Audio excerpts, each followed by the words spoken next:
दोस्तों, एक बार फिर स्वागत है आप सभी का हमारे चैनल स्टोरी टाइम में। आज हम आपको बताने जा रहे हैं एलिसन फेलिक्स का जीवन संघर्ष। एलिसन फेलिक्स का जीवन सिर्फ सफलता की कहानी ही नहीं, बल्कि संघर्ष, संकल्प और आत्मविश्वास का प्रतीक भी है।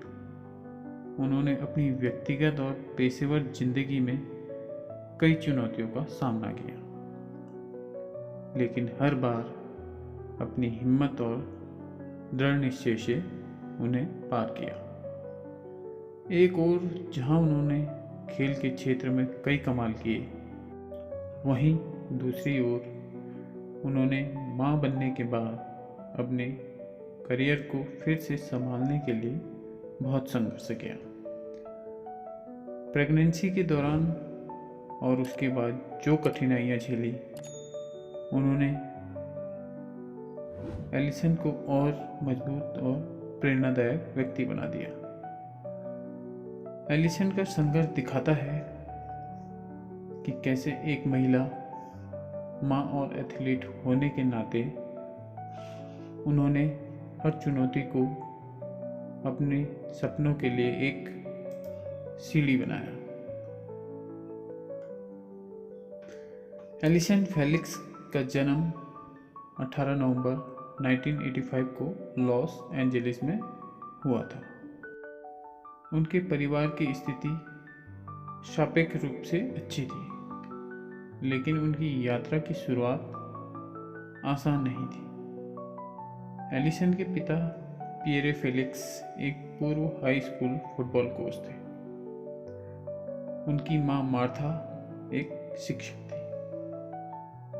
परिवार ने उनकी शिक्षा और खेल में रुचि को प्रोत्साहित किया, लेकिन उनके लिए भी कई चुनौतियां थी। एलिसन ने बहुत छोटी उम्र से ही एथलेटिक्स में रुचि लेनी शुरू कर दी। उन्होंने हाई स्कूल में अपने प्रदर्शन से सभी को प्रभावित किया और राष्ट्रीय स्तर पर पहचान हासिल की। हालांकि एक युवा एथलीट के रूप में उन्हें कई बार प्रतिस्पर्धा और अभ्यास के बीच संतुलन बनाए रखने की चुनौती का सामना करना पड़ा। फेलिक्स ने 2003 में कॉलेज एथलेटिक्स में कदम रखा, जब उन्हें यूनिवर्सिटी ऑफ साउथर्न कैलिफोर्निया में दाखिला लिया। कॉलेज के दौरान उन्होंने कई महत्वपूर्ण उपलब्धियां हासिल की, जिसमें NCAA चैंपियनशिप और US एथलेटिक्स चैंपियनशिप शामिल है। उनकी कड़ी मेहनत और अनुशासन ने उन्हें एक उभरती हुई एथलीट के रूप में स्थापित किया। ग्लोबल प्रेजेंस 2008 के बीजिंग ओलंपिक में एलिसन फेलिक्स के करियर को एक नई ऊंचाई पर पहुंचाया।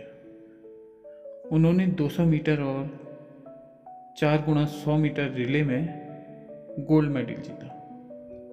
इस सफलता ने उन्हें वैश्विक मंच पर पहचान दिलाई और उन्हें एक प्रमुख एथलीट के रूप में स्थापित किया।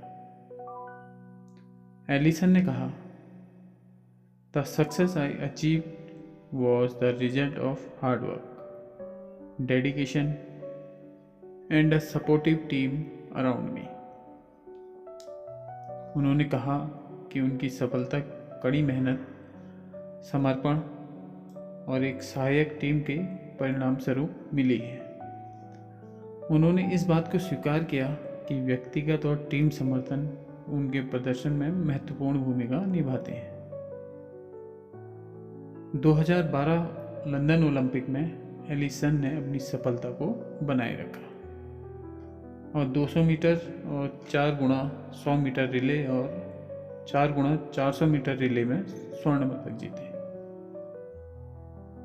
इस बार भी उन्होंने अपनी कड़ी मेहनत और रणनीतिक योजनाओं से सबको प्रभावित किया। 2016 के रियो ओलंपिक में एलिसन फेलिक्स ने 400 मीटर में सिल्वर पदक और 400 गुणा 100 मीटर रिले में गोल्ड मेडल जीता। लेकिन इस ओलंपिक की तैयारी में वे प्रेग्नेंट थी। उनकी प्रेगनेंसी ने उनके करियर में एक महत्वपूर्ण मोड़ लाया। अपने पहले बच्चे की देखभाल और उच्च स्तरीय प्रतिस्पर्धा के बीच संतुलन बनाए रखना उनके लिए चुनौतीपूर्ण था। एलिसन ने कहा, being a mother has taught me so much about strength and perseverance. It's about finding balance and continuing to push forward despite the obstacles. Allison ने साझा किया कि मातृत्व ने उन्हें ताकत और धैर्य के बारे में बहुत कुछ सिखाया। उनके लिए यह संतुलन बनाए रखने और बाधाओं के बावजूद आगे बढ़ने के बारे में था। एक नई शुरुआत। 2020 के टोक्यो ओलंपिक में एलिसन ने 400 मीटर में सिल्वर मेडल और 4 गुणा 400 मीटर रिले में ब्रॉन्ज मेडल जीते। इस बार उन्होंने अपने बेटे की देखभाल करते हुए ओलंपिक में हिस्सा लिया और अपनी मां की भूमिका को उत्कृष्टता के साथ निभाया। एलिसन ने कहा था, I am not just running on myself. I am running for all the mothers and women who have come before me and who will come after me. Allison कहती है कि वे केवल अपने लिए नहीं दौड़ रही हैं, बल्कि उन सभी मदर और महिलाओं के लिए दौड़ रही हैं जिन्होंने पहले उनकी तरह संघर्ष किया और भविष्य में भी करेंगी। उन्होंने इस बात को स्वीकार किया कि उनकी यात्रा और सफलता अन्य महिलाओं के लिए प्रेरणा स्रोत है। जब फेलिक्स का बेबी शावर हुआ था तो उसके 10 दिन बाद वे डॉक्टर के पास रूटीन चेकअप के लिए गई और कहा कि उनके पैरों में सूजन है। तब उन्हें ये पता नहीं था कि ये प्रीक्लेम्सिया का संकेत है।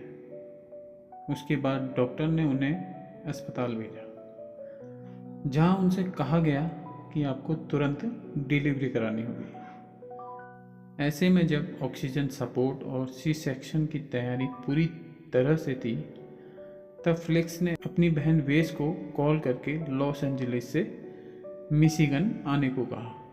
वेस ने एक इंटरव्यू में कहा था कि जब मैं मिशिगन के लिए फ़्लाइट में चल रही थी, तब मैं भगवान से प्रार्थना कर रही थी कि मैं वहाँ अपनी भतीजी के जन्म के लिए जा रही हूँ, ना कि अपनी बहन की मौत के लिए। पूरी यात्रा के दौरान मेरा हाथ मेरी माँ के हाथों में था। तमाम जटिलताओं के बीच 28 नवंबर 18 को कैमरीन का जन्म हुआ। उस समय वे 7 सप्ताह की प्रीमेच्योर बेबी थी, इसलिए लगभग 1 महीने उसे अस्पताल में विशेष निगरानी में बिताना पड़ा था। 2018 में मां बनने के 6 सप्ताह बाद फ्लेक्स को 2019 वर्ल्ड चैंपियनशिप के लिए क्वालिफाई के लिए ट्रेनिंग करनी थी, लेकिन ये इतना आसान नहीं था।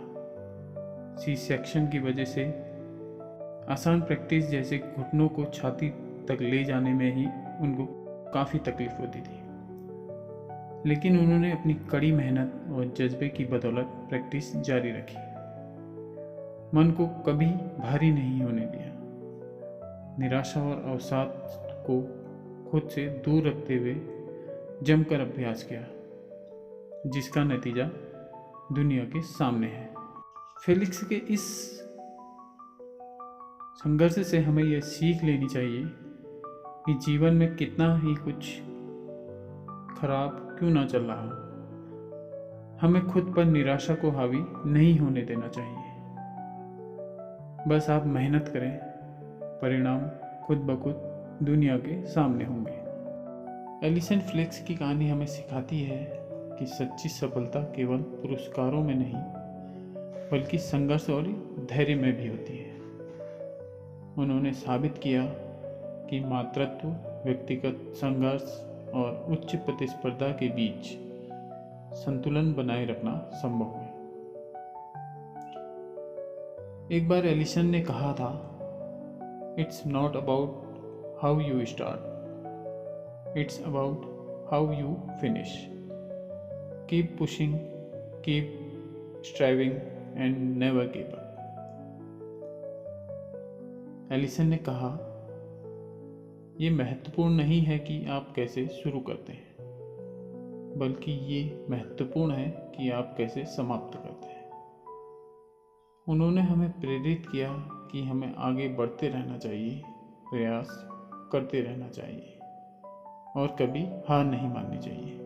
एलिसन की कहानी एक प्रेरणादायक यात्रा है जो हमें बताती है कि कठिनाइयों का सामना करके अपने सपनों को साकार करना संभव है।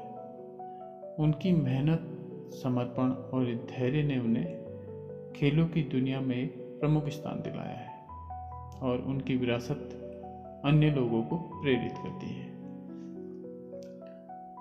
तो दोस्तों, ये कहानी थी एलिसन फेलिक्स की, जो हमें अपने जीवन में मेहनत, समर्पण और धैर्य के मूल्य सिखाती है। ऐसी ही और प्रेरणादायक कहानियाँ सुनने के लिए हमसे जुड़े रहें। लाइक करें, सब्सक्राइब करें हमारा चैनल स्टोरी टाइम। धन्यवाद।